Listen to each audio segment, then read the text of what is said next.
Chemical bonding heading పెట్టుకోండి అందరూ.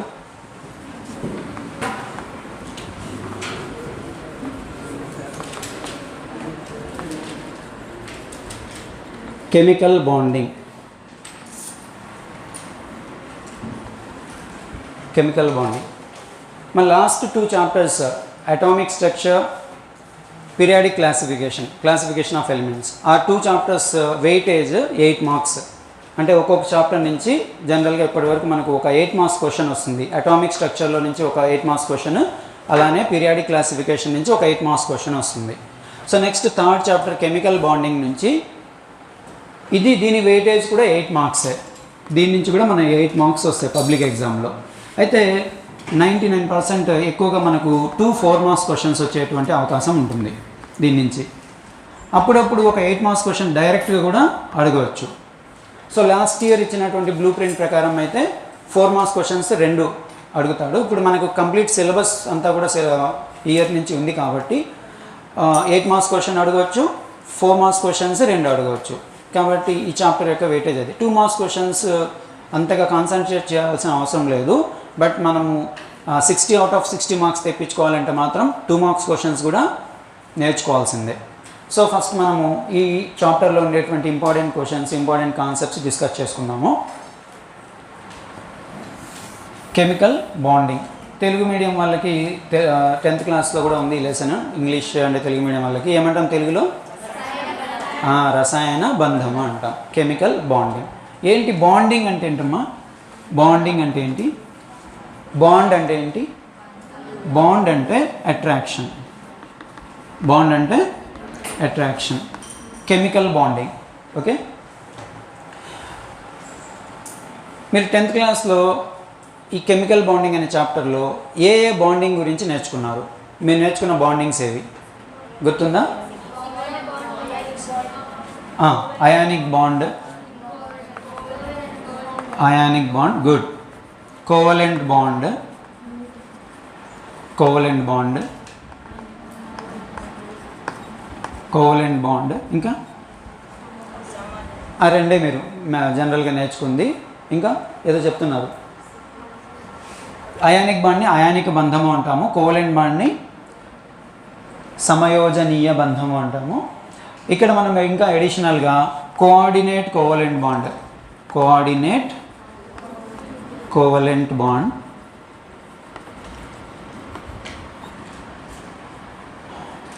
Hydrogen bonding. Okay, వీటి గురించి అడిషనల్గా యాక్చువల్గా ఇవి 2 సపరేట్ ఏం కాదు, కోవలెంట్ బాండ్లో ఒక పార్టే. కాకపోతే మనకు major type of wands ionic bond and covalent bond.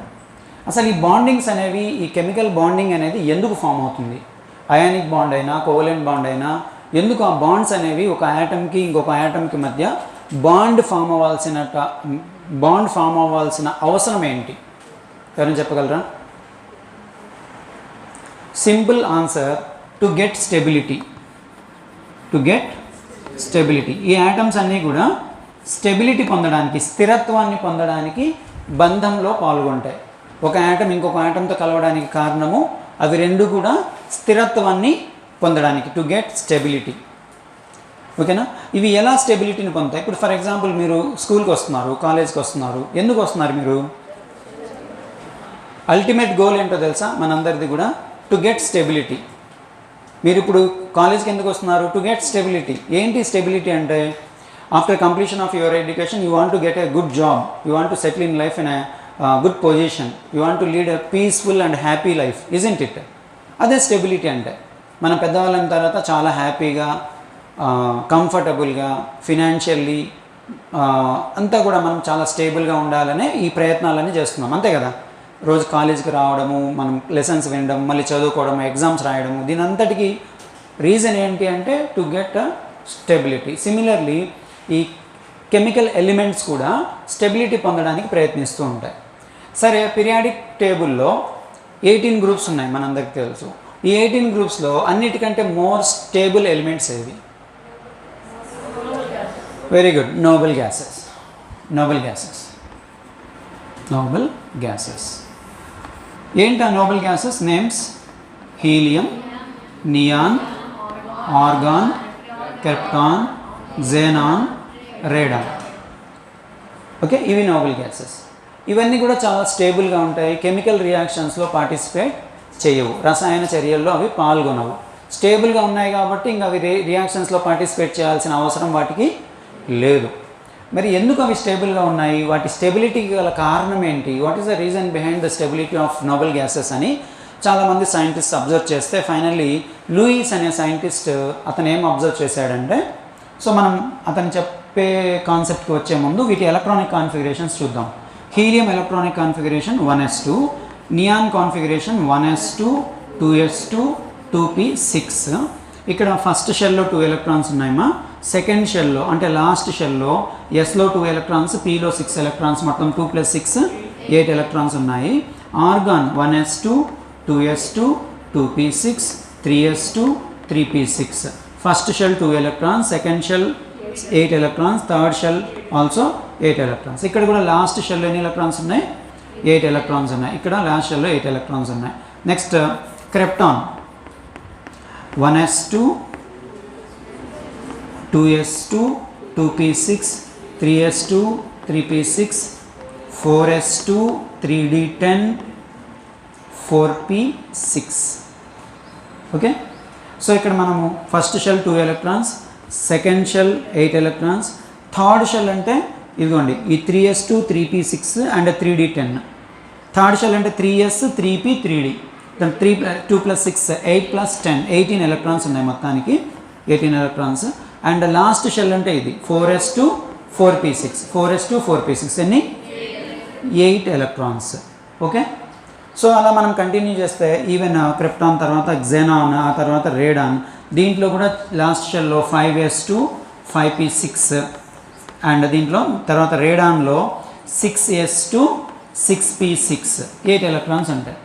అంటే మనం జాగ్రత్తగా అబ్జర్వ్ చేస్తే నోబెల్ గ్యాసెస్ అన్నిట్లో ఎక్సెప్ట్ హీలియం ఒక్క దాంట్లో మాత్రం ఎన్ని ఎలక్ట్రాన్స్ ఉన్నాయి, మా వ్యాలెన్స్ షెల్లో 2 ఎలక్ట్రాన్స్ ఉన్నాయి. హీలియం తప్ప మిగతా అవి neon, organ, krypton, xenon, radon వీటన్నిటిలో కూడా లాస్ట్ షెల్లో ఎన్ని ఎలక్ట్రాన్స్ ఉన్నాయి, 8 ఎలక్ట్రాన్స్ ఉన్నాయి. దీన్ని అబ్జర్వ్ చేసిన లూయిస్ అనే సైంటిస్ట్ ఒక చిన్న రూల్ని, ప్రిన్సిపల్ని అతను ప్రపోజ్ చేస్తాడనమాట. దాన్ని లూయిస్ ఆక్టేట్ రూల్ అంటారు. లూయిస్ ఆక్టేట్ రూల్, లూయిస్ అష్టక నియమము 10th క్లాస్లో కూడా ఉంది.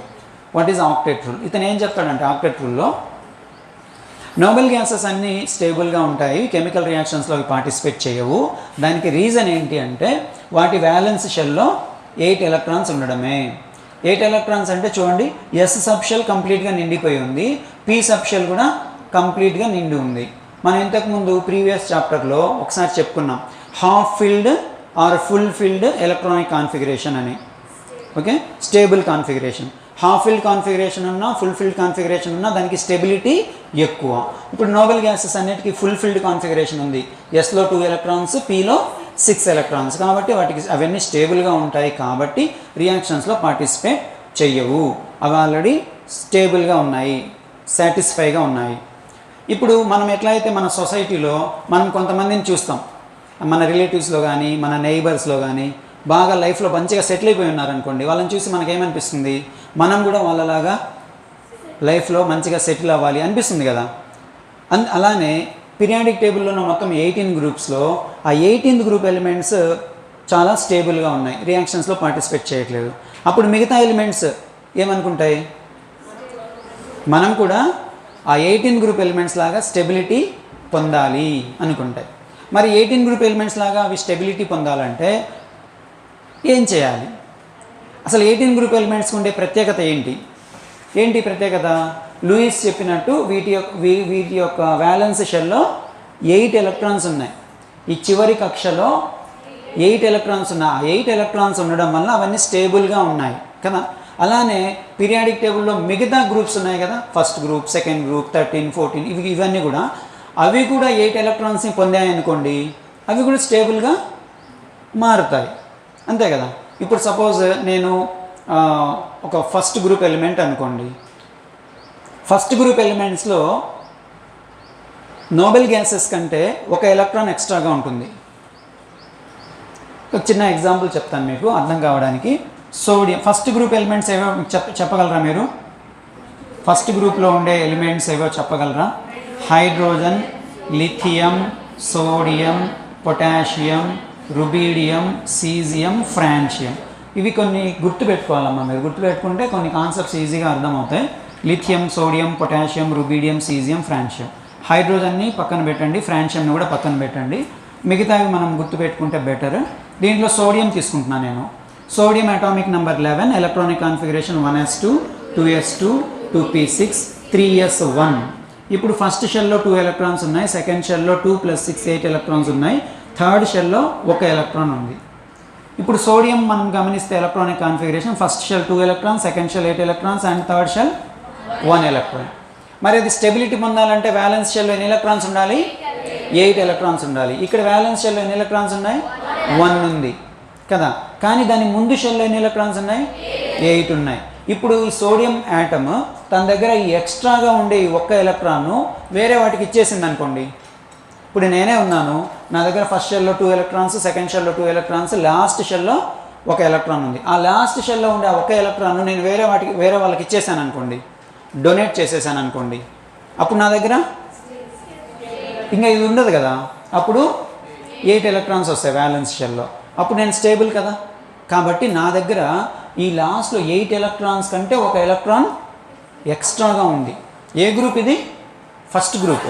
ఫస్ట్ గ్రూప్ ఎలిమెంట్స్లో నోబెల్ గ్యాసెస్ కంటే 1 ఎలక్ట్రాన్ ఎక్స్ట్రాగా ఉంటుంది, గుర్తుపెట్టుకోండి. నోబెల్ గ్యాసెస్లో ఫస్ట్ గ్రూప్ ఎలిమెంట్స్లో ఆల్కలీ మెటల్స్లో నోబెల్ గ్యాసెస్ కంటే 1 ఎలక్ట్రాన్ ఎక్స్ట్రా ఉంటుంది. కాబట్టి ఫస్ట్ గ్రూప్ ఎలిమెంట్స్ అన్నీ ఏం చేస్తాయి? తమ దగ్గర ఉన్న 1 ఎలక్ట్రాన్ వేరే వాటికి డొనేట్ చేసేసి అవి స్టెబిలిటీ పొందడానికి ప్రయత్నిస్తాయి. అలానే సెకండ్ గ్రూప్ ఎలిమెంట్స్ ఉంటాయి కదా. మనం ఫర్ ఎగ్జాంపుల్ మెగ్నీషియం తీసుకున్నాం అనుకోండి, ఇది సెకండ్ గ్రూప్, ఇది ఆల్కలైన్ అర్త్ మెటల్. దీని electronic configuration 1s2, 2s2, 2p6, 3s2. First shell 2 electrons, second shell 8 electrons and last shell 2 electrons. ఇప్పుడు ఇది స్టెబిలిటీ పొందాలంటే ఇదేం చేయాలి? ఈ లాస్ట్లో ఉండే ఎక్స్ట్రాగా ఉండే 2 ఎలక్ట్రాన్స్ను వేరే వాటికి డొనేట్ చేయాలి. ఆ 2 ఎలక్ట్రాన్స్ని వేరే వాటికి డొనేట్ చేస్తే దీని వ్యాలెన్స్ షెల్లో కూడా 8 ఎలక్ట్రాన్స్. అంటే సెకండ్ గ్రూప్ ఎలిమెంట్స్లో నోబెల్ గ్యాసెస్ కంటే ఎన్ని ఎలక్ట్రాన్స్ ఎక్స్ట్రా ఉంటాయి? 2 ఉంటాయి. 13th గ్రూప్ ఎలిమెంట్స్లో 3 ఉంటాయి, 14th గ్రూప్ ఎలిమెంట్స్లో 4 ఉంటాయి అండ్ సో ఆన్. ఓకేనా? సో కాబట్టి అవి ఏం చేస్తాయంటే వాటి దగ్గర ఎన్నైతే ఎక్స్ట్రా ఎలక్ట్రాన్స్ ఉన్నాయో అవి వేరే వాటికి డొనేట్ చేయడం ద్వారా, లేదంటే వాటికి తక్కువ ఎలక్ట్రాన్స్ ఉన్నాయనుకోండి. ఒక చిన్న ఎగ్జాంపుల్ తీసుకుంటా, క్లోరిన్ తీసుకుంటాను మీకు. Chlorine atomic number 17, electronic configuration 1s2, 2s2, 2p6, 3s2, 3p5. First shell 2 electrons, second shell 8 electrons and last shell 7 electrons. మీరు చెప్పండి, ఇప్పుడు chlorine to get stability what chlorine should do? Last షెల్లో ఎన్ని electrons ఉన్నాయి? 7 ఉన్నాయి. అయితే ఏం చేయాలి? 7 ఎలక్ట్రాన్ లూజ్ అయింది అనుకోండి, దాని బ్యాలెన్స్ షెల్లో 8 ఎలక్ట్రాన్స్ వస్తాయి. లేదంటే 1 ఎలక్ట్రాన్ గెయిన్ చేసింది అనుకోండి, పక్కన ఐటమ్స్ నుంచి తీసుకుంది అనుకోండి, యాక్సెప్ట్ చేసింది అనుకోండి, అప్పుడు 8 అవుతాయి. అయితే 7 ఎలక్ట్రాన్స్ని వేరే వాటికి డొనేట్ చేయడం కంటే 1 ఎలక్ట్రాన్ను గెయిన్ చేయడం, యాక్సెప్ట్ చేయడం ఈజీ కదా. అవును కదా. కాబట్టి ఇది క్లోరిన్ ఏం చేస్తుందంటే వేరే వాటి నుంచి 1 ఎలక్ట్రాన్ను గెయిన్ చేస్తుంది. ఫర్ ఎగ్జాంపుల్ ఇప్పుడు సోడియం ఉంది, ఇక్కడ తన దగ్గర 1 ఎలక్ట్రాన్ ఎక్స్ట్రాగా ఉంది. ఆ 1 ఎలక్ట్రాన్ అది నేను ఎవరికైనా కావాలా అని చెప్పేసి అడుగుతున్నాను. నేనే సోడియం అనుకోండి, వీళ్ళలో ఎవరైనా క్లోరిన్ ఉన్నారనుకోండి, నా దగ్గర 1 ఎక్స్ట్రా ఎలక్ట్రాన్ ఉంది, నీకు 1 ఎలక్ట్రాన్ కావాలి. అప్పుడు నేను నా దగ్గర ఉన్న ఎలక్ట్రాన్ ఇస్తాను ఎవరికైనా కావాలంటే, క్లోరిన్ వచ్చి నాకు కావాలి, క్లోరిన్ వచ్చి నాకు కావాలి అంటుంది, క్లోరిన్కి ఇచ్చేస్తాను. అప్పుడు నేను స్టేబుల్, క్లోరిన్ కూడా స్టేబుల్, ఇద్దరు కూడా స్టెబిలిటీని పొందుతారు. అట్లా అనమాట. అంటే ఎలక్ట్రాన్ను లూజ్ అవ్వడం ద్వారా కానీ ఎలక్ట్రాన్ను గెయిన్ అవ్వడం ద్వారా కానీ స్టెబిలిటీ పొందుతాయి. అంటే ఈ యాటమ్స్ అన్ని మెయిన్ కాన్సెప్ట్ ఏంటంటే కెమికల్ బాండింగ్కి స్టెబిలిటీ పొందడం. Okay, to get stability. Okay, అంటే ఇక్కడ by losing or by gaining. Next ఇంకొక మాట, ఇద్దరు ఫ్రెండ్స్ ఉన్నారమ్మా, వాళ్ళిద్దరు కలిసి బిజినెస్ స్టార్ట్ చేయాలనుకున్నారు. అంటే బిజినెస్ అంటే ఇద్దరు స్టెబిలిటీ పొందాలి అనుకున్నారు, అంతే కదా, స్టెబిలిటీ పొందాలనుకున్నారు. ఇప్పుడు వీళ్ళిద్దరూ ఒక 2 కోట్ల బిజినెస్ అనుకుందాం ఫర్ ఎగ్జాంపుల్. ఒకతని దగ్గర 2 crores ఉన్నాయి, ఒకతని దగ్గర 1 crore ఉంది, ఇంకొకతని దగ్గర 1 crore ఉంది. వీళ్ళిద్దరు వచ్చి బిజినెస్ స్టార్ట్ చేస్తున్నారు. సో ఏ అండ్ బి అనుకుందాం. For example A and B. ఇతని దగ్గర 1 crore ఉంది, ఇతని దగ్గర 1 crore ఉంది. ఇప్పుడు ఇద్దరు బిజినెస్ స్టార్ట్ చేయాలంటే 2 crores కావాలి. ఆ 2 crores ఇద్దరు చెరొక 1 crore ఇన్వెస్ట్ చేసి కాంట్రిబ్యూట్ చేసి ఆ 2 crores ఇద్దరు షేర్ చేసుకొని బిజినెస్ స్టార్ట్ చేశారు. ఇప్పుడు వాళ్ళిద్దరు స్టార్ట్ చేసిన బిజినెస్ కాస్ట్ ఎంత? 2 crores. ఆ 2 crores ఎవరివి? ఇద్దరివి కదా, దాన్ని మ్యూచువల్ ప్రాపర్టీ అంటాం. ఈ 2 crores ఇద్దరు మ్యూచువల్గా ఈక్వల్గా షేర్ చేసుకుంటారు. దాని నుంచి వచ్చేటువంటి ప్రాఫిట్స్ని కూడా ఇద్దరు పంచుకుంటారు. ఆ రకంగా వాళ్ళిద్దరు కూడా స్థిరత్వాన్ని పొందుతారు, స్టెబిలిటీని పొందుతారు. అలా కూడా జరుగుతుంది. వాటిని మనము కోవలెంట్ బాండింగ్ అంటాం. అంటే కొన్ని సందర్భాల్లో యాటమ్స్ ఒక్కొక్క ఎలక్ట్రాన్ కాంట్రిబ్యూట్ చేసి ఆ ఎలక్ట్రాన్ పెయిన్ మ్యూచువల్గా షేర్ చేసుకుంటాయి, మ్యూచువల్ షేరింగ్. సో కాబట్టి టోటల్గా యాటమ్స్ కెమికల్ బాండింగ్లో ఎందుకు పార్టిసిపేట్ చేస్తాయి అంటే టు గెట్ స్టెబిలిటీ. మరి ఈ స్టెబిలిటీ పొందడానికి అవి ఏం చేస్తాయి అంటే వాటి దగ్గర ఎక్స్ట్రాగా ఉండే ఎలక్ట్రాన్స్ను వేరే వాటికి ఇవ్వడం ద్వారా, లేదా వాటి దగ్గర తక్కువగా ఎలక్ట్రాన్స్ ఉంటే వేరే వాటి నుంచి ఎలక్ట్రాన్స్ను తీసుకోవడం ద్వారా, లేదు ఎలక్ట్రాన్స్ని చెరొక ఎలక్ట్రాన్ ఇచ్చి పంచుకోవడం ద్వారా, by losing or by gaining or by sharing they try to get stability. ఈ లూజింగ్, గెయినింగ్, షేరింగ్ జరిగేటప్పుడు వాటి మధ్య బాండ్స్ ఫామ్ అవుతాయి. వాటినే మనము కెమికల్ బాండ్స్ అంటాము. ఇవి డిఫరెంట్ టైప్స్. కాకపోతే మేజర్గా మనం ఇక్కడ చెప్పుకోబోయేది 2 టైప్స్ ఆఫ్ బాండ్స్. అవి ionic bond and covalent bond. ఎలక్ట్రాన్స్ను లూజ్ ఆర్ గెయిన్ అవ్వడం ద్వారా, లూజింగ్ అండ్ గెయినింగ్ ద్వారా ఫామ్ అయ్యే బాండ్ అయానిక్ బాండ్. షేరింగ్ వల్ల ఫామ్ అయ్యేటువంటి బాండ్ కోవలెంట్ బాండ్. ఓకే, అయితే వీటికి సంబంధించిన బేసిక్స్ అవన్నీ కూడా మీరు ఆల్రెడీ లోయర్ క్లాసెస్లో నేర్చుకునే వచ్చారు. కాబట్టి ఇక్కడ మనం డైరెక్ట్గా అయానిక్ బాండ్ అంటే ఏంటి, అది ఎలా ఫామ్ అవుతుంది అనేది కొన్ని ఎగ్జాంపుల్స్ చెప్పుకొని ఆ తర్వాత నెక్స్ట్ మెయిన్ క్వశ్చన్స్ డిస్కస్ చేసుకుందాం. ఓకేనా? రైట్.